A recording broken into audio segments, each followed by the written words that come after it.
Bon, vas-y. Ce que je ne comprends pas, c'est la 17e chambre ici à Paris. Dans le cas des médias, il me semble qu'il laisse passer énormément de choses comme simplement opinion, des remarques racistes. Il dit c'est des opinions des gens et donc ce n'est pas sous la loi. Je trouve qu'il y a quelques failles là-bas. Très bien, bon, donc ça ce sont les questions sur les délits justement, les provocations à la haine raciale et autres délits. Bon, alors il y a des questions ici, alors simplement je voulais signaler qu'il y a un débat technique actuellement sur le juge de l'enquête et des libertés, le rôle du parquet. Bon, c'est assez technique, mais effectivement, peut-être qu'on reviendra ensuite. Et je voudrais poser une question tout de suite, et ensuite je passe la parole. Il serait bon que vous nous donniez quelques suggestions, finalement, éventuellement, d'évolution des réformes en cours qui permettraient d'apaiser le débat dans le monde judiciaire. Bonsoir. Moi, je voudrais réagir au propos de monsieur le bâtonnier. Vous semblez, en tout cas, vous constatez la féminisation de la profession de magistrat. Quelle est l'explication que vous donnez à ce phénomène de féminisation? Avez-vous une idée, au-delà de le déplorer, comme vous semblez le faire? Donc, quelle est votre explication? Moi, je me demande si c'est finalement pas dû au fait que la profession de magistrat est mal rémunérée. Mais c'est une réflexion que je me fais. Donc je ne sais pas si vous pourriez m'éclairer là-dessus. Bon. Enfin un peu de débat.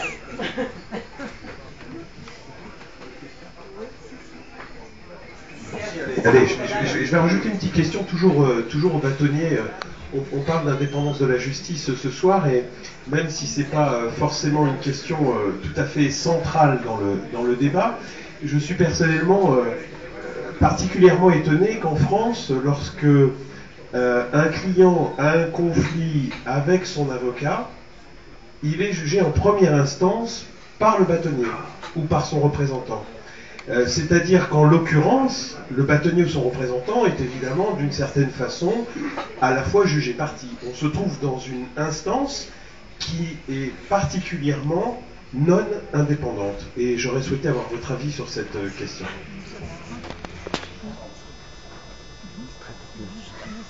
Il y a des questions pièges. Hein. Ensuite, on ira là. Oui. Bon, je voudrais aussi rebondir sur la féminisation accrue de la profession, mais peut-être pas tout à fait dans le même sens.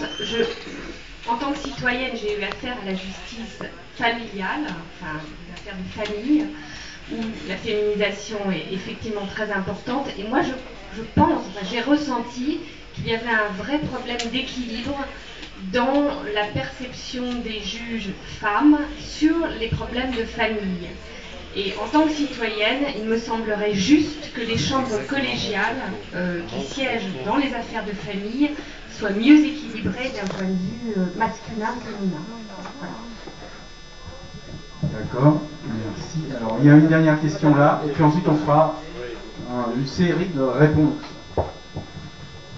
Oui, monsieur le bâtonnier, tout à l'heure vous avez à peine amorcé, parce que j'ai entendu tout d'un coup que les juges d'instruction avaient un vertu.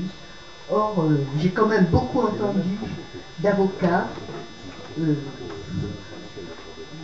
n'approuvant, désapprouvant tout à fait le juge d'instruction. Alors, est-ce que vous pouvez nous exposer ce qui serait donc contre cette histoire de juge d'instruction, c'est-à-dire en faveur du changement, de la suppression des juges d'instruction? Bien, donc sans vous donner d'abord la parole au bâtonnier, en gros il y a deux types de questions, une sur le problème de féminisation et les conséquences que ça peut avoir sur la nature et le sens des décisions rendues, et la deuxième question sur le fait effectivement que tout le monde, beaucoup de gens ont réclamé une réforme du juge d'instruction quand il y a eu des affaires qui ont défrayé la chronique, et dès lors que la réforme intervient pour concentrer les moyens, effectivement, donner peut-être plus de collégialité, elle est immédiatement donc critiquée. Donc comment est-ce qu'on peut trouver un point d'équilibre éventuellement par des inflexions, réformes qui sont envisagées. Alors, voilà, donc vous pouvez chacun rapidement, évidemment, puisque ça permet ensuite à la salle de répondre, et bien de répondre à ces questions.